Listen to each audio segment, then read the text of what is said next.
السلام عليكم اخوتي المشاهدين، كنتمنى يا ربي تكونوا كلكم بخير وعلى خير واحوالكم طيبه. مرحبا بكم معايا في وصفات عائشه مع فيديو جديد، وصفه جديده. غنصايب معكم واحد الكيك كيجي رائع في الشكل ديالو ولا في المذاق. مكوناته جد بسيطه متواجدين في كل بيت، تحضروه للعيد ان شاء الله. كيجي زوين بزاف، الطريقه ديالو سهله ومبسطه وكيجي خفيف كما كتشوفوا. بسم الله على بركه الله، ندوزو المقادير وطريقه التحضير. عندي في المكونات 2 كؤوس ديال الدقيق نوعيه جيده، دائما الدقيق يكون خاص بالحلويات. وعندي كاس ديال الحليب يكون دافي، وكذلك كاس ديال السكر سنيده او سكر حبيبات، و2 معالق عامرين مزيان ديال الكاكاو المور، معلقه ديال الخل، والساشي ديال زهرة البرتقال، و3 الخمارات حمر وزن ديالهم 8 غرام لكل وحده، و3 البيضات يكونوا بحراره المطبخ،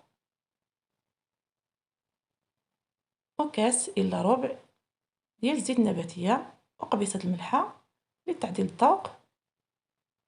فواحد البول كنهرسو البيض، 3 البيضات يكونوا كبار، كنكبوا البيض وكنديروا عليه كاس ديال السكر سنيده، وكنديروا واحد القريصه الملحه باش كنعدلوا الذوق. غنسموه بواحد الساشي ديال الزا زهر، كتجي هائله بمعنى الكلمه، كتعطينا واحد النكهه زوينه بزاف. كنطربوا البيض بالطراب الكهربائي كما كتشوفوا، ممكن تطربوا هاد المكونات غير بالطراب اليدوي. انا هنا استعملت الطراب الكهربائي غير باش كنسهلوا الخدمه. صافي كنضيف كاس ديال الزيت، ودائما كنطربوا مزيان حتى كيذوب لينا السكر، ما كيبقاوش هذيك الحبيبات. صافي كنضيفوا الحليب دافي، كندفيو الحليب شويه، وعاد كنخدموا به كاس ديال الحليب. كنشكر المتتبعين ديال الاوفياء، كنشكرهم بزاف بزاف على التعليق ديالهم الزوينه، وكنرحب الناس الجدد اللي انضموا للقناه، كنقول لهم مرحبا والف مرحبا. صافي كنضيف واحد معلقه ديال الخل كيعطينا واحد الهشاشه الكيك ديالنا وكيجي خفيف. صافي كنضيف الدقيق، 2 كيسان ديال الدقيق، دائما العبار بالكاس ديال العنبه، و2 معالق ديال الكاكاو المور او الكاكاو الخام. وغنضيف الخميره، كنغربلو الخميره بهذه الطريقه هذه باش كنتخلصوا من هذيك الحبيبات اللي كيكونوا في الخمارات وكذلك في الكاكاو المور. صافي كنطربوا كذلك بالطراب الكهربائي، ممكن تخدموا بالطراب الكهربائي ولا الطراب اليدوي، طريقه سهله ومبسطه. صافي كنطربوا مزيان حتى كيتخلطوا لينا المكونات كاملين كما كتشوفوا. هذا هو القوام المطلوب. كنخليو الكيك ديالنا خفيف باش كيجينا ملي كيطيب خفيف. هنا عندي هذا المول، هذا المول العجيب كيجي فيه الكيك رائع بمعنى الكلمه. كنصبوا الخليط ديالنا بهذه الطريقه هذه في المول، وكندخلوه للفرن على العافيه تكون متوسطه حتى كيطيب الكيك ديالنا.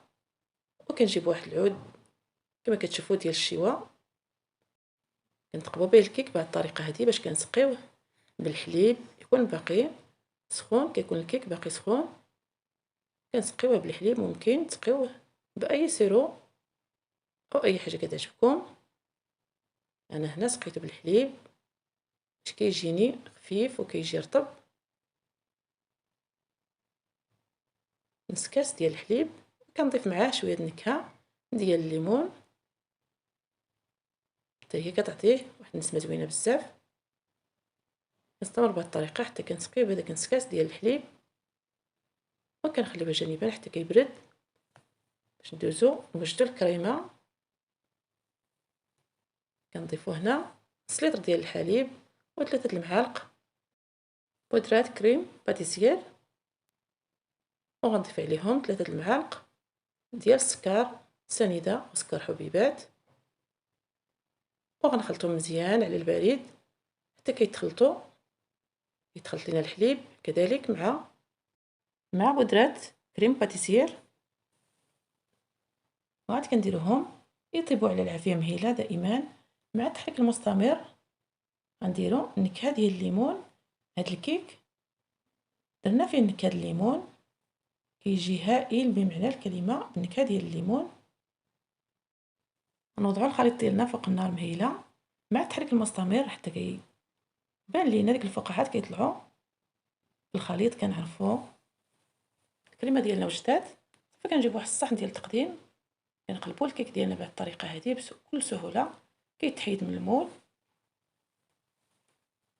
وكنجيبوا الكريمه كنكبوها باقي سخونه بهذه الطريقه هذه،